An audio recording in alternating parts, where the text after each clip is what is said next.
bienvenidos a esta edición de A Bocajarro, hoy martes 21 de febrero. Rápidamente algunos detalles, porque siempre con el conteo para los Juegos Panamericanos, 885 días. Ayer mostrábamos la información respecto de los riesgos que corre la organización de los Juegos Panamericanos, que planteaba el propio Contralor General de la República. Va a haber una conferencia de prensa el día de mañana de parte, la respuesta un poco del proyecto especial, así que vamos a estar atentos a ello. Y ya hemos conversado justamente con Carlos Neuhaus y estará también, me imagino, posterior a esa conferencia de prensa en la que piensa responderle al Contralor General de la República, para tenerlo aquí en el programa y poderle también hacer preguntas respecto a eso y a otras cosas más que quedan en el tintero sobre los Juegos Panamericanos. Estamos a la espera, ojalá podamos hacerlo más adelante para poder conversar telefónicamente con el abogado de Keiko Fujimori, el doctor Edward García Navarro. A propósito, son dos temas, bueno, casi tres, incluyendo también al resto de la familia Fujimori. El tema del gasoducto, que ha pedido Keiko Fujimori que no se le cite, que no se le vuelva a convocar, más allá de que no ha ido todavía. Está el tema también justamente que la investigación por lavado de activos a Joaquín Ramírez se le ha incluido como investigada también a Keiko Fujimori, y el tema de los hermanos, que tuvo además unos tweets bastante agresivos de Keiko Fujimori, en el cual incluso acusó al gobierno de estar detrás de armar un muñeco entre el presidente Kuczynski, los ministros del expresidente Alejandro Toledo. También deslizaba por ahí, esto lo dijo Lourdes Alcorta, qué raro que se vaya a Estados Unidos, justamente al país donde está el expresidente Alejandro Toledo. Para conversar sobre coyuntura y otros temas más, estamos con el congresista del Partido Aprista Peruano, Mauricio Mulder. Congresista, muy buenas noches, gracias por estar aquí. Al contrario, gracias por la invitación. Congresista, yo quería empezar un poquito tocando el tema de coyuntura y claro, la reacción de Fuerza Popular respecto a la noticia de que Keiko Fujimori se le incluye en la investigación por lavado de activos a Joaquín Ramírez. Bueno, me parece que fuera de lugar. Yo creo que toda persona tiene que acudir a una citación que haga el Ministerio Público, máxime si su nombre ha sido mencionado por terceras personas que han comparecido. Por ejemplo, cuando se trata del tema del gasoducto, fue en el contexto en el que Jorge Barata declaró ante la comisión investigadora del año pasado, la de Pari, que él se había reunido con todos los candidatos, incluida Keiko, y lo había hecho en campaña electoral. Un fiscal no puede dejar suelto ese cabo sin preguntarle a la señora si es verdad o no es verdad eso, nada más, es solamente para eso, y me imagino que para otro tipo de cosas. ¿Cuál sería el vínculo? O sea, dentro de la investigación gasoducto, el tema no tendría que ser otra investigación vinculada a aportes en la campaña de la compañía Odebrecht y las otras brasileras. Entiendo que eso está en otra fiscalía y también tendría que acudir para eso, porque ya cuando tú encabezas una campaña presidencial, asumes cierta responsabilidad en materia de lo que significa el gasto de la campaña. Y en el tema del caso de Joaquín Ramírez, él está siendo investigado por un proceso de lavado de activos. Es obvio que todas las personas que han tenido algún nivel de trabajo conjunto en el ámbito político deban ser preguntadas, aunque sea para que digan no sé nada. No se pueden dejar cabos sueltos, y creo que ahí la reacción del fujimorismo me parece fuera de lugar, porque tampoco veo a un gobierno como el actual tan débil manejando a jueces, llamando a un fiscal, oiga, usted cite a fulano, no me parece. O sea, eso me ha parecido un poco lo más grave, ¿no? Y además yo le decía a Cecilia Chacón hoy en la tarde, bueno, eso podría ser utilizado justamente como argumento en la defensa de Alejandro Toledo. Oye, pero es justamente lo que dicen ellos, pues entonces no, esto está digitado por el gobierno, ahí está la prueba de que esto es una persecución política. Si todos van a empezar a decirlo, ese tipo de cosas, entonces no se va a poder juzgar a nadie y al final todo el mundo va a quedar libre. Así que lo que hay que hacer es tragarse el sapo, porque además la vida política lleva circunstancias como esa, de que de todas maneras tengan que responder por cualquier cosa y siempre te puede llamar un juez o un fiscal, y si no tienes nada que ocultar, ¿cuál es el problema? Pero el argumento de Cecilia Chacón era también, ojo, nosotros realmente Keiko Fujimori es la única líder política que está limpia de todo el tema de corrupción. Mayor razón, pues, pero ella podría plantear también, bueno, justamente Mauricio Mulder dice esto porque, claro, quiere que todo el mundo esté involucrado en los posibles actos de corrupción de Odebrecht. No, mira, en el tema del gasoducto, Alan García, el APRA no tiene nada que ver, porque ese es un tema firmado el año 2014 por Ollantaytamala. Pero sin embargo ha sido citado. Y se le ha preguntado, ¿usted se reunió con Jorge Barata para ver el tema del gasoducto? No. ¿Pero usted se ha reunido en varias oportunidades? Sí, por este otro tipo de cosas. Punto. Y yo creo que no va a haber demasiado aspaviento si uno considera de que no tiene nada que ocultar, ¿no? Así que me parece que hay un error del fujimorismo en tratar de llevar las cosas desde el ámbito político, porque eso le está, como tú señalas, dándole justamente armamento a quienes están del otro lado, ¿no? ¿Satisfecho Mauricio Mulder un poco con las respuestas que ensayó el líder aprista en su breve paso por nuestro país? 3 entrevistas, Bueno, sí, sin duda él tiene su estilo y él tiene sus adjetivos y su forma de responder las cosas, pero yo aquí sostengo y vengo sosteniendo todos estos días lo siguiente. Alan García es una persona que ha siempre suscitado grandes odios, pasiones y todo tipo de epítetos. Pero bueno, pues aquí no se habla ni con adjetivos, ni se habla con que ya sí, seguro que es un choro, que no sé qué, o sea, ese tipo de prejuicios. Se habla con evidencias. Las evidencias en el caso de Toledo las proporcionó Odebrecht. Si hay evidencias contra Alan García, las proporcionará Odebrecht o las proporcionará OAS o las proporcionará quien corresponda, que supuestamente lo hubiera coimeado. Así que esperemos tranquilos que haya pruebas o no haya pruebas, punto. Yo no veo que tanto brinco de en el primer gobierno tal cosa, que no sé qué. Ya eso es simplemente tratar de decir, ¿sabes qué? Todos estamos embarrados porque yo he recibido $20 millones, como Toledo, ¿no es cierto? Que he visto que hasta hay una campaña, están haciendo pintas, todo eso financiado por Toledo, por Maiman, como para decir que él no es el único. Muy bien, pero el tiempo dirá quiénes son los casos de corrupción. ¿Por qué? Porque este sistema que a mí me parece estupendo, novedosísimo, ¿cuál? Que es el de la premiación, o sea, de la delación premiada. Okay. O sea, que se dé en Brasil, no acá. Bueno, pero es mejor que se dé en Brasil que acá, porque ellos son brasileños y cantan allá, y les ponen 20 años de prisión, 25 años de prisión, se quiebran en la cárcel y después hablan todo lo que quieras. Okay. Y entonces están hablando, y cuando hablen van a tener que señalar a todos los que corrompieron en América Latina, como han hecho ante los norteamericanos. Perfecto, así que esperemos con tranquilidad. Pero podría ser también que Jorge Barata esté manejando su delación en base a intereses, sobre todo en la delación vinculada aquí en el Perú. ¿Por qué lo digo? Porque el fiscal Castro no tiene información con la cual contrastar lo que le dice Jorge Barata. En el caso brasilero no es así. Es decir, Marcelo Odebrecht o el resto de funcionarios dice una cosa que se desdice con la información que también tiene la justicia brasilera, y de 20 pasa a 40, pasan a 60. Ya, pero no puede caer en eso, porque las delaciones de Barata no pueden ser de palabras, tienen que ser de hechos. O sea, yo coimeé a fulano de tal. A ver, ¿cómo lo coimeaste? ¿Dónde está la cuenta? Tienes que acreditar. No, está claro, pero lo que cuente más adelante, por ejemplo, en el tema de Ollantumala, usted me lo decía afuera, ¿no? Ese tema del gasoducto del sur se debió aplicar la cláusula anticorrupción. Lo más probable es que hoy por hoy, cuando ellos tienen un interés en el gasoducto, por ahí la posibilidad de venderlo, no va a ser de las primeras cosas que va a delatar. Bueno, pero a eso iba. Ya, pero el proceso de delación no pasa por decir, a ver, siéntese señor y hable lo que usted quiera. Tú vas a ir, además con toda la documentación que tienes, porque ya están incautados todos los documentos, todos los correos electrónicos, todos los celulares, todos los documentos que tenía en su casa, o sea, no hay manera, y te empiezan a poner ahí tu teléfono y a ver, explique esto, explique lo otro. Llaman al contador, oiga, ¿y estas transferencias de dónde son?, etcétera. O sea, no hay manera de que tú tengas el discernimiento de decir, esto no lo voy a decir. No hay manera, tienes que contar absolutamente todo, porque tu vida entera la tienen en papeles. Veo que ha variado un poquito, digamos, está más satisfecho con el trabajo que está haciendo el Ministerio Público, tanto el fiscal de la Nación como el fiscal Hamilton Castro. Tuvo una posición crítica, a diferencia de otros congresistas. No, pero la sigo teniendo. A mí me parece mal que el fiscal Hamilton Castro haya desechado una serie de delitos y una serie de personas en su imputación en el caso del señor Toledo, porque eso avisora de que tiene mucha timidez. Toledo ha cometido varios delitos, para comenzar, asociación ilícita para delinquir, o el señor Abidamón cuando aborda a Barata, nada menos que en Palacio de Gobierno, por orden de Toledo, para reclamarle $35 millones, ¿fue por su cuenta? No, fue ordenado. ¿Debería estar incluida también? Elian Karp, Maiman, Abidamón y el señor Sailán, que son los que participaron en todo este tema, más los abogados que tuvieron en Costa Rica, más los abogados que tuvieron en Panamá, los que le formaron todas las empresas, todos esos deben estar comprendidos, para comenzar. Segundo, tráfico de influencias nomás. ¿Y cómo? ¿Y cohecho? O sea, coima. ¿Acaso el recibir 20 millones no es una coima? No, es tráfico de influencia. Le pagaron para que influenciara. Eso está mal. Y eso es muy débil. Y eso va a debilitar bastante el camino de la extradición. Porque tráfico de influencia lo van a tener que discutir en Estados Unidos, a ver sobre qué base legal se aplica en los Estados Unidos. No olvides que allá hay un lobby legal, también hay el ilegal, pero hay que calzarlo. Y segundo, que el delito de lavado de activos que se le va a aplicar a Alejandro Toledo es un delito que requiere delito precedente.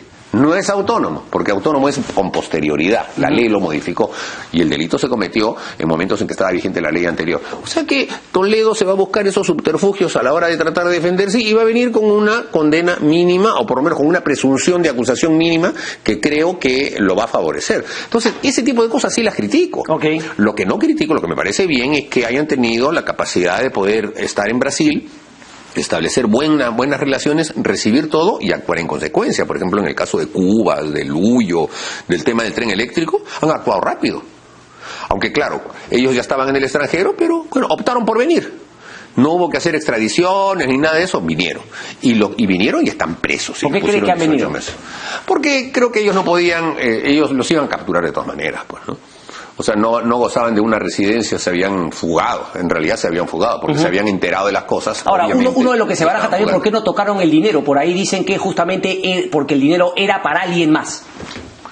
Bueno, todo eso, como te digo, se sabrá. La especulación siempre nos lleva, bueno, no lo tocaron. Sí lo tocaron. Es evidente que es a través de la manera en que se transfirieron dineros de una cuenta a otra a nombre de terceras personas es que fueron tocados estos dineros. En el caso de uno de ellos es el que parece no haberlo tocado. Bueno, pero lo cierto es que se sabrá todo, porque no es posible que tú tengas una actitud de ser testaferro de alguien y después le transfieras el dinero al testaferro del testaferro y al final no llegues a las personas que se tengan que identificar. No es posible. Así que todo en su momento saldrá. Usted siempre ha sostenido, ¿no?, que el segundo gobierno de Alan García Pérez fue el mejor de la historia de la República. Bueno, pero las cifras están ahí. Las cifras están ahí. Y le pregunto, las cifras también están claramente respecto de las adendas con sobreprecio que se firmaron en una serie de obras durante el gobierno de Alan García Pérez. Lo escuchaba hoy en el programa, no en una publicidad en portada, diciendo, bueno, que la responsabilidad política pues ya se la cobraron a Alan García Pérez en las últimas elecciones. Pero, digamos, repiensa ese planteamiento de no haberse dado cuenta de que todo ese sistema tenía que ser modificado y de que permitía el robo sistemático de las arcas del Estado peruano por parte de estas empresas y todas las megaobras. Es verdad. Ellos pueden haber hecho todas esas cosas, pueden haber aumentado el tema de movimiento de tierras, haber agrandado el tamaño ficticio de un cerro. Sí, pero los controles y no haber visto que había que cambiar el sistema, esta locura por el shock de cemento, y claro, uno dice, bueno, estaba tan cercano a los constructores que finalmente no tuvo la capacidad de tomar distancia y darse cuenta. Pero mira, en el tema de la interoceánica las cosas hay que verlas desde un ángulo técnico con mayor precisión, porque la información que nosotros hemos recibido, tanto en la comisión anterior como en esta, es que, a ver, el promedio de un kilómetro de carretera en un país como el nuestro vale más o menos $1 millón por kilómetro. ¿A ti te parece dable de que el señor Toledo haya firmado un contrato por 2.600 kilómetros, que tiene toda la red de la IRSA Sur, por $800 millones? O sea, no cuadraba, pues. Ese era un precio bajo solamente con el prurito de asegurar el contrato y asegurar la coima. ¿Qué otras pruebas hay alrededor? Bueno, las reuniones en proinversión, apurar el tema, el decreto supremo que exonera del SNIP, apurando el tema, y las reuniones que tuvo él con Barata para asegurar la firma antes de que se fuera, y claro, utilizar eso como un caballito de batalla político, que de hecho lo mencionaba cientos de veces, yo fui el que firmé la Panamericana Sur. No hay que olvidarse que todo lo que significaba la carretera IRSA Sur era un anhelo del sur y se convertía en un caballito político.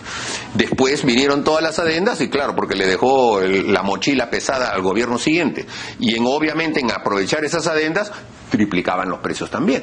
Entonces se tendrá que determinar si la coima inicial es la que motivó la cola que siguió, si cada uno de estos cada adenda tenía también a unos coimeados. Bueno, los nombres pues. Exactamente, pero ese sistema que tiene que cambiar, se está haciendo algo ahora para cambiarlo, pero lo que queda claro es que se le escaparon esas tortugas a Alan García Pérez y al gobierno de Alan García. No, pero te vuelvo a reiterar que en el tema de la interoceánica, aquí todo se está diciendo como que el precio que había fijado Toledo era el precio que correspondía y el resto era la corruptela que lo aumentaba. Te estoy demostrando que con $800 millones no ibas a hacer nunca una carretera de 2.600 kilómetros porque vale $1 millón el kilómetro. Por lo menos 2.000 millones hubiesen necesitado, no 800. Tenía que haber de todas maneras adendas que entra un nuevo gobierno, luego ahora, esto se 800 y renegocia lo que usted está planteando que haga este gobierno con el gasoducto del sur. Haber sacado el tema de la cláusula anticorrupción. Pero lo que ocurrió con el gasoducto del sur es al revés. Porque lo que ocurrió con el gasoducto del sur es que el primer proyecto se estableció en 1.200 millones, el proyecto Kuntur. No se firmó en los gobiernos anteriores y cuando llega el señor Ollanta Humala... Ok, lo suben a 7.300 millones. 7.400 millones de dólares. Pero yo me refería no del gobierno de Alan a Ollanta, sino de Ollanta a PPK. Lo que le está pidiendo es que se siente nuevamente a renegociar un contrato que lo mismo se pudo haber hecho en la IRSA Sur. Pero bueno, a lo que hoy es que un sistema que continuó también. Lo que pasa es que, claro, había dinero, había plata en las arcas y era un festín del shock de cemento. Ya, pero no era un festín, en realidad hay que ponerse en el contexto político. ¿Quién se oponía a que hubiera carretera interoceánica en el sur? Nadie, o sea, un loco no me se hubiera puesto. Han habido muertos, han habido paros del Cusco, de Puno, semanas enteras parando en favor de la carretera. Era un tema político de una gran envergadura. Cualquier proyecto de ley que decía declárese de necesidad, todos votábamos a favor porque era obvio que era un anhelo. Y hasta ahora sigue siendo un anhelo. Y tú no puedes ir a decir esa carretera no sirve para nada. O prácticamente están diciendo como que hubiera que deshacerla. ¿Y por qué siempre es las mismas con el gobierno de Alan García Pérez y los gobiernos posteriores? ¿Por qué siempre ¿Por qué siempre Graña y Montero? ¿Por qué siempre esas eran las ganadoras? Bueno, por la corrupción, pues. Por la corrupción. Corrupción que ningún presidente pudo ver, salvo uno que queda claro, recibió más bien la suya también. Bueno, pues por eso. Pero la corrupción se determinará en función de quiénes son las personas que se corrompieron. Porque el acto de corrupción tiene nombre y apellido, ¿no es cierto? Sí. Nos han mostrado dos casos. El de Toledo, donde estaba él, y el caso de el tren eléctrico, donde estaba un viceministro y todo su equipo. ¿Por qué se preguntan solamente un viceministro y no estaba ahí el ministro Cornejo o Alan García? Pregúntenle a Barata, pues. Pregúntenle a los brasileños. A ver, ¿por qué es que coimearon a un viceministro y no coimearon a un presidente o no coimearon a un ministro? Y si los Alan hechos García son los Pérez hechos. habría recibido, digamos, no digamos, lo que él cobraba. Alan García Pérez alguna vez ha cobrado dinero por conferencias, dinero pagado por Odebrecht. Nunca. Es la única vez que dio una conferencia en Brasil, fue invitado por lo que es la Confiep brasileña. Ok. Nada más. Y ellos le pagaron... O sea, Odebrecht nunca le ha pagado a él por dar una conferencia de prensa. Sus informes por una conferencia... No. Ok, solamente el foro, entiendo que fue la Confiep de Sao Paulo. La Confiep de Brasil. La Confiep de Brasil. Sí. Ok. Gustavo Gorriti ha planteado en la Comisión Lavallato que, claro, no hay que chancar, no hay que eliminar, no hay que desaparecer a la empresa Odebrecht, sino, siguiendo el estilo de Brasil y Estados Unidos, permitirle que siga trabajando, que siga operando, obviamente con toda la gente corrupta presa, para que pueda pagar la reparación civil. ¿Qué le parece a usted esa posición? Bueno, es lógica, ¿no? Pero le está siguiendo este gobierno, ¿cree que ya se fue por el otro lado, por el extremo, decir que se vayan del país? Todo depende de qué casos y en qué circunstancias. Si hay casos en los que ya tienen el esquema avanzado y tienen compromisos que cumplir, evidentemente hay que controlarlos para que puedan seguir teniendo la capacidad de poder pagar la indemnización y pagar obviamente las multas que vayan a corresponderle. Porque si tú dices, bueno, fuera, al final te terminan no pagando ninguna multa ni ninguna indemnización y simplemente se fueron. Entonces hay que hacer que puedan culminar. Y en otros casos, lo que hay que hacer es sí sacarlos, embargarlos en su totalidad, dependiendo de cómo hayan entrado ellos en los efectos de cada una de las obras y cómo hayan avanzado. Pero lo cierto es que no es tan fácil decir, bueno, ya váyanse, porque el derecho penal de las personas jurídicas no lleva pues a que la persona jurídica la puedas meter presa. Ok. Y lo que tú necesitas, al titular sí, cambia de personas, pero que la empresa con otras personas y con otra vigilancia, sobre todo la del Estado, siga produciendo para que el Estado se cobre todo lo que ha sido justamente motivo de su juicio. Quiero pasar justamente a este tema que teníamos de GMD, pero antes, el tema Julia Príncipe, ¿le parece que es una exageración que pida su cabeza? Una exageración total. Incluso... ¿No fue un error tremendo no haberle dicho, sabiendo que ya le habían sacado una foto en la cual era no ella, no haber dicho, bueno, esa no soy, pero lo más probable es que salga una foto porque yo soy amiga de la familia Tamini? La pertinencia en estos tiempos en que la gente quiere no solamente que lo sean, sino que lo parezcan. Sí, claro, pero mira, la primera foto en la que ella dice que no se reconoce es una foto donde hay como 40 personas en esa foto, ¿no? Sí, y ella salía, pero queda claro que la que estaba en el círculo no era ella. Ya, entonces ahí, pues por eso podía haber esa duda. ¿Qué podría haber detrás entonces? ¿Cuál es el estigma? No entiendo yo esa circunstancia. ¿Cuál es el estigma? Te tomas una fotografía grupal en un almuerzo en el que van 40, 50 personas, ¡ajá! Tiene vinculación con una aprista. Entonces, vamos a hacer que todos mis compañeros de promoción, todos los patas que juegan fútbol conmigo, ya, pues me dejen saludar. saludar, porque si hay una foto conmigo van a ser apristas. O sea, ya esto es que somos apestados, tenemos sida, o somos judíos en la época de Hitler, pero hoy día, en la que nadie podía tener un contacto y todo el mundo lo apestaba. Es complicado haber tenido un lazo con la empresa Odebrecht y sobre todo con Jorge Barata. ¿Usted tiene una fotografía con Jorge Barata? Nunca.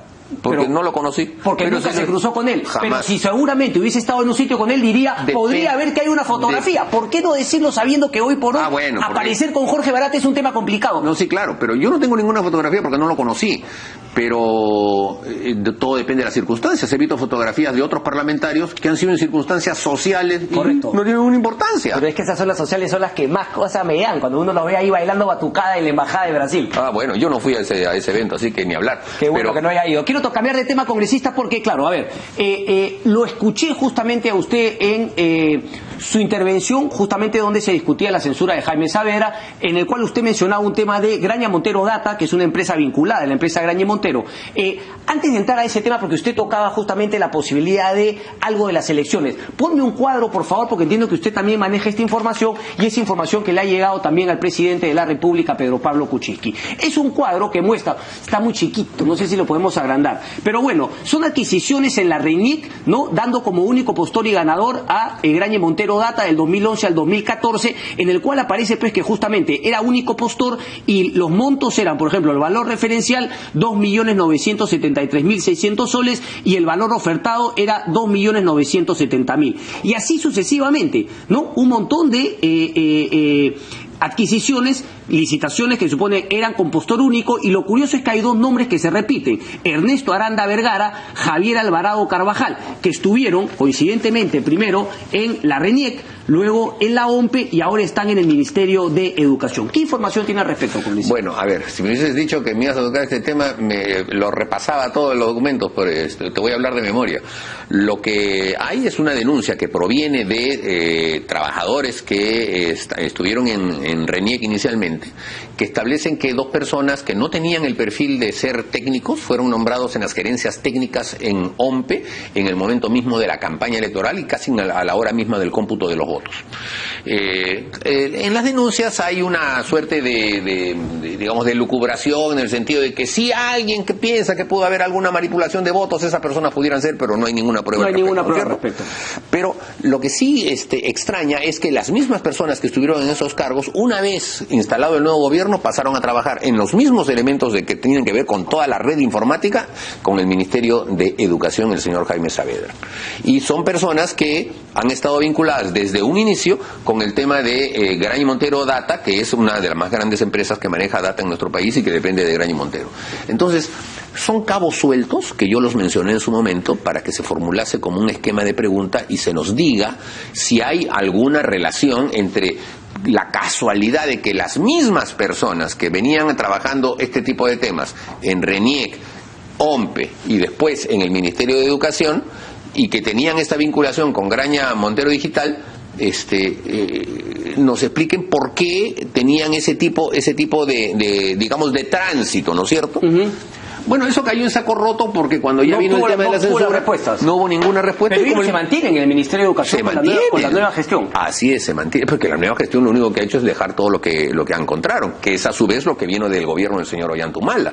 O sea, la hipótesis es que es el gobierno de Ollantumala, la hipótesis, porque no la estoy asegurando yo, pero que es la que acompañó la denuncia, es que el gobierno del señor Ollantumala puso a personas especializadas en determinados temas para que apoyaran al candidato Pedro Pablo Kuczynski en la campaña electoral, y que después esas personas, habiendo cumplido el rol que supuestamente les habían asignado, los premian dándole un puesto muy importante en el Ministerio de Educación.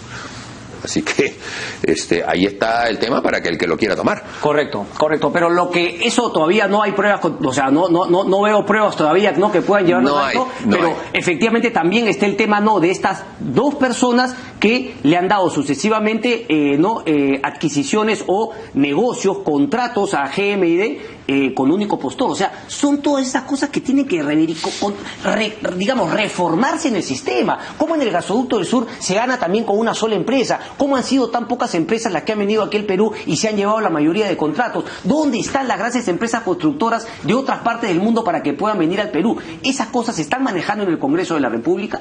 Bueno, estamos tomando conocimiento de cómo se manejaban todo, cómo se cerraba todo, cómo se hacían grupos que supuestamente competían entre sí, como por ejemplo otras empresas brasileñas, OAS, Camargo y Correa, hacían de opositores de Odebrecht para después ellos mismos descalificarse y dejar en el... Era un cartel. O sea, eran un cartel. Y entonces... sí, nos estamos enterando de todas esas cosas. Y por eso es que es difícil creer cuando el señor Sandoval, el representante legal de Garaño Montero, va y dice: no sabíamos nada, nos engañaron vilmente, nosotros estábamos en otra, que no sé ¿Alvarado? qué. Alvarado. El gerente general. Es difícil creer eso, pues, o sea, si tú formas un consorcio con una empresa una vez para una obra y esta te traiciona, no te da la contabilidad, no, te esconde un pago que está haciendo, puede ser, pero han sido socios por lo menos en 9 obras grandes de envergadura y durante muchos años, y no es posible manejar contabilidades paralelas sin que el socio sepa. Eso me parece un absurdo. Ellos, además, ¿por qué tendrían que engañarlo? No entiendo por qué Odebrecht se carga el pago de una coima para que gane el socio y el socio pase piola sin haber asumido una responsabilidad. No tiene sentido. Ahora, y lo mismo JJ Camet, y lo mismo JJ Ingenieros, IGG Ingenieros, y varias otras empresas peruanas pequeñas que han estado ahí. Están sobre todo las supervisoras también, lo que han participado también notablemente en justamente todo este tema de las sobrevaloraciones. Hubo todo digamos, una discusión, no solamente el tema de la tecnocracia y los políticos, sino otra previa, de que justamente esto demostraba que el modelo liberal o el modelo capitalista había fracasado, que había que volver justamente al control estatista y qué sé yo. Pero Nelson Manrique sí escribe algo con lo cual yo coincido, por lo menos me levanto una ceja, En Brasil, en el caso Lavallato, las cabezas de Odebrecht, Camargo Correa, Andrade Gutiérrez, OAS, están presos, y aquí en el Perú no tenemos a ningún empresario preso. Es más, uno que está comprobadamente demostrado que ha sido corrupto está fugado y hasta ahora nadie lo encuentra. ¿Por qué esa diferencia? ¿Qué está pasando aquí? Bueno. El sueño de Nelson Manrique como buen comunista es ver a todos los empresarios colgados de un poste, como soñaba Lenin. No, solamente a los empresarios corruptos. La diferencia está en que en Brasil este tema comenzó hace 7 años. 7 años, o sea, incluso si cuentas el mensalao, que es el primer tema con el que comenzó esto, sí, o sea, casi 10 años. Aquí recién estamos comenzando. Ahora, hace falta que aquí en el Perú haya un Sergio Moro, o sea, un juez con pantalones que se enfrente al poder, porque además estaban en el poder.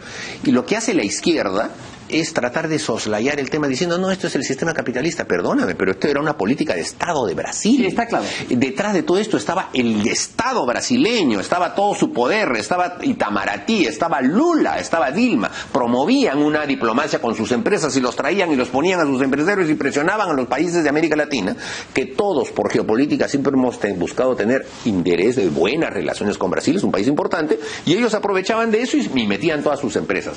Y eso, además, fomentaba la unión política alrededor del Foro de Sao Paulo, donde militaban todos los partidos de izquierda peruanos y financiados por esta misma plata. Pero estuvimos a punto con Alan García de firmar el tema, sobre todo también del tema energético con el Brasil. O sea, lo recibíamos, pero es que claro, Brasil. Yo recuerdo haber escuchado a Lula. Las manos abiertas, como el Cristo. Yo recuerdo haber escuchado a Lula decir: Brasil le puede construir al Perú 14 centrales hidroeléctricas. Para que, claro, como Brasil no tiene montañas, necesita las montañas peruanas para la hidroeléctrica, entonces le íbamos a dar servicio a Brasil, y de paso imagínate la capacidad que hubiésemos tenido eléctrica nosotros con 14. La plata que entonces, nos habrían, claro, todo el mundo dice: qué maravilla, pues nos van a convertir en un país desarrollado. Así pues era como entraban, y eso era una política de Estado del Brasil. Entonces hay que poner las cosas en ese contexto antes de estar cantando esos cantos de sirena. El capitalismo, ya esta es la culpa del capitalismo, el socialismo lo soluciona.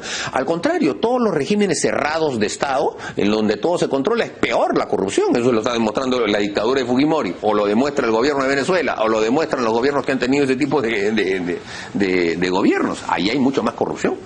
Mauricio Müller, un placer como siempre. Igualmente. Seguiremos muchas conversando. Gracias.